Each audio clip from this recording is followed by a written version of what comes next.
They're in an entire sea of no's, a entire sea of NOs, and they're still out there saying crazy stuff. It's weird, man. I don't get it. Find some high ground, for crying out loud. Find some high ground.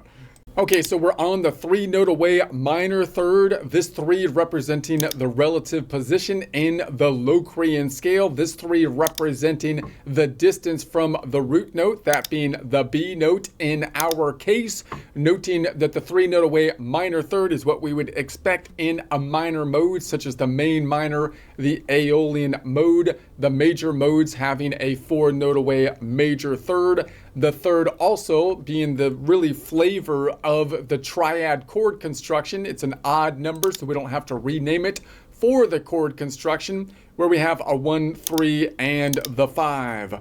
All right, so if we're down on this string, this B at the bottom of the guitar, we're looking for 3 notes away. If I go on the same string, it would be up here to the D. So 1, 2, 3 notes away. We go boom, boom. 3 note away minor third. Okay, let's go above it. When I'm going above it, let's pull this one here. When I go above it, then I have to look at the inverse distance. So I'm looking for a 3 note away minor third.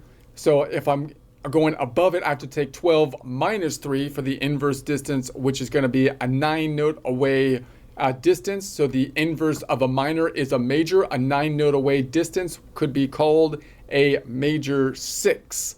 So there's a distance of 5 between the strings. There's no fault line between these two strings. We'll get to the fault line when I go to the next one. So it's going to be a distance of what I call -5 when I go above, and then I'm going towards 0 when I go this way. So -5, -4, 3, 2, 1, 0. Hold on, what did I do? I just picked up the B. What am I doing? I don't know. Wrong note, dude. We're going to go -5, -6, 7, 8, and 9. Okay, let's count it up from here. So we're going to go -5, 6, 7, 8, 9. Boom. So from this D, if I measure from the top to the bottom, D to the B, that would be a 9 note away, which would be a major 6. If I go from the bottom to the top, therefore, measuring from the perspective of the B, it would be a 3 note away minor third. Therefore, if I go up one string, the 3 note away minor third will be 1, 2, 3, 4 frets back, unless I'm crossing the fault line, which would happen only on the B string. So if I was on this B, for example, and then I went up to this D, I would be here. Now let's look at this from the perspective of our root note. So if this is our root note, then this is the normal distance. If I'm here and I go above the fault line's between the B and the G, and I'm going to look from the perspective of the B, this tectonic plate shifted to the left, meaning it shifted away from the root note.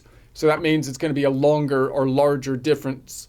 So that means that if I go up one string, the normal thing would be a 3 note away minor third will be 1, 2, 3, 4 frets back, unless I cross the fault line, which only happens on the B string, in which case if I go up one string and cross the fault line, then due to the fault line shifting left, the 3 note away minor third will be 1, 2, 3, 4, 5 frets back. Okay, let's go to the next one up.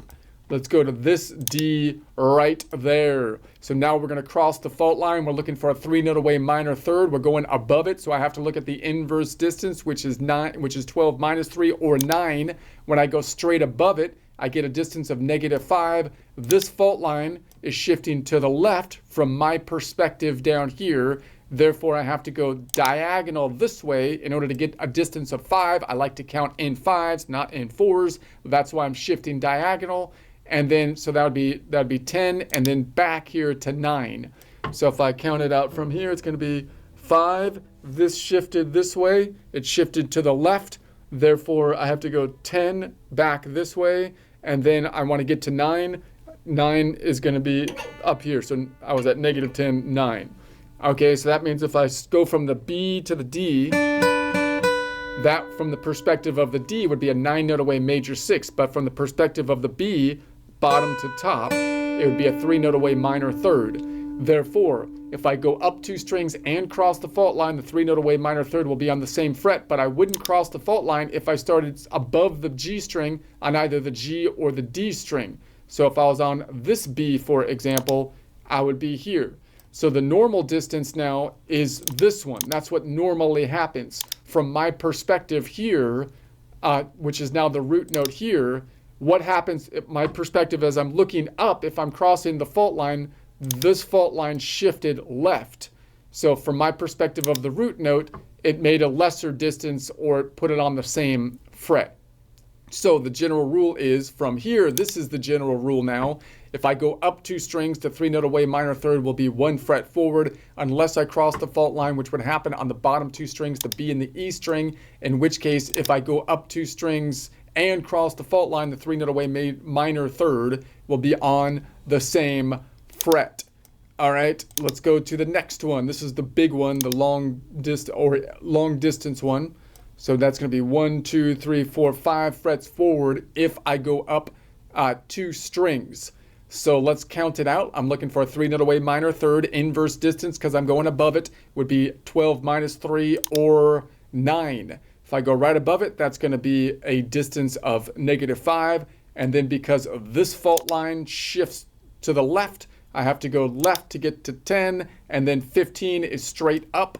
There's only 12 notes in the musical alphabet, therefore 15 minus 12 is a -3. I'm going towards 0 if I go to the right, so -3, -2, -1, -0, or octave. I can go around the horn to 12, -12, -10, -9, -12, -11, -10, -9. Let's count it out on the guitar.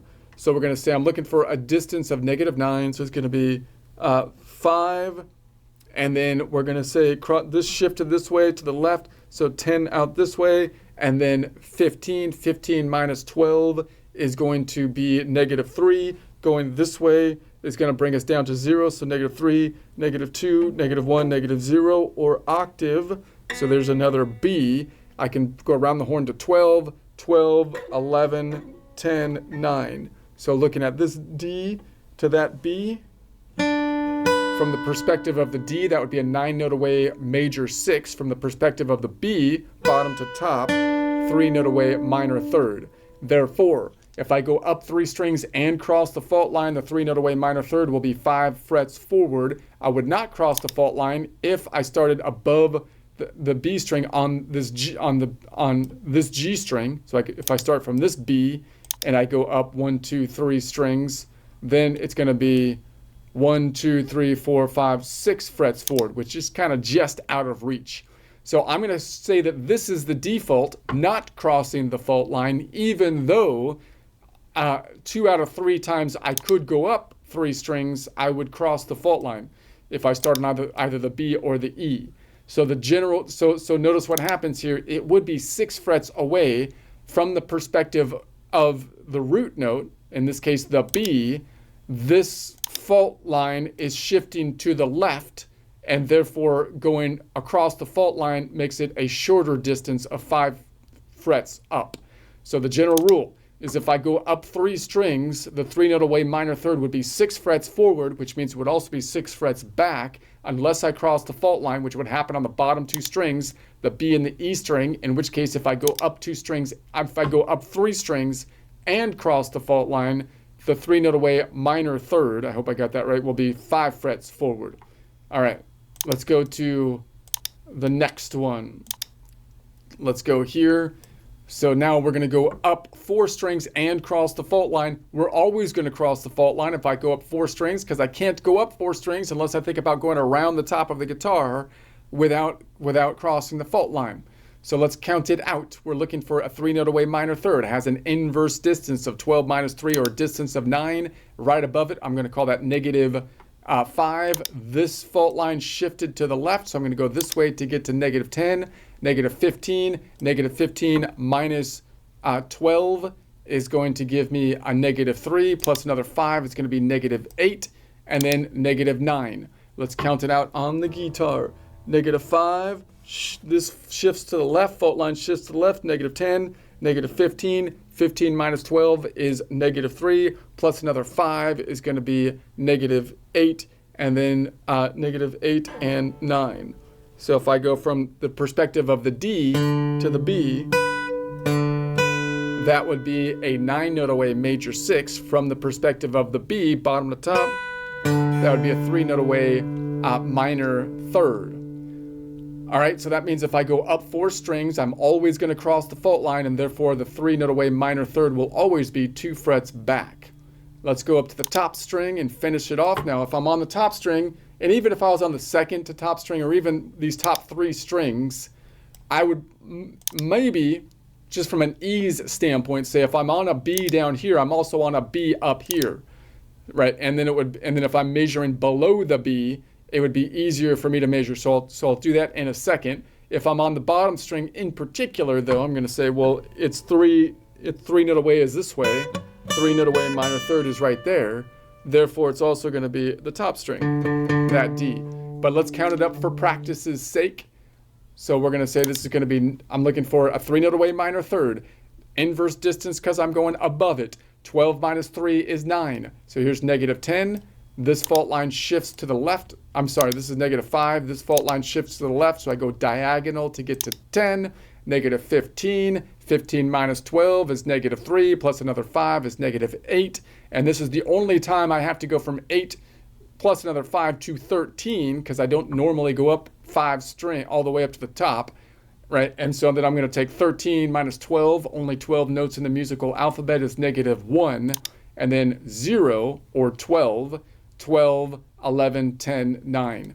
Let's count it out from the bottom just to do practice. This is going to be -5. This shifts to the left, -10, -15. 15 minus 12 is -3, plus another 5 is -8, plus another 5 is -13. 13 minus 12 is wait a sec. Yeah, 13 minus 12 is -1, and then 0, or 12, 12, 11, 10, 9. Whew. Okay, so if I go from this D to that B, from the perspective of the D, it's a 9-note away major 6. From the perspective of the B, bottom to top to the D, it would be a 3-note away minor third. Now remember, any of these strings that are closest to the top, like these two in particular, I might say, okay, if I'm looking for a distance of a 3-note away minor third, that B is equivalent to this B. It's in the same position. And if I'm measuring below it, I don't have to take a 3-note away minor third. I can take I don't have to take the inverse. Instead of looking for a distance of 9, I can look for a distance of 3, which would just be, and when I go below it, it's going to be a distance of 5, 4, 3. So there's the 3-note away minor third below it. Okay, let's do the next one. I'll try to go through the next one. Let's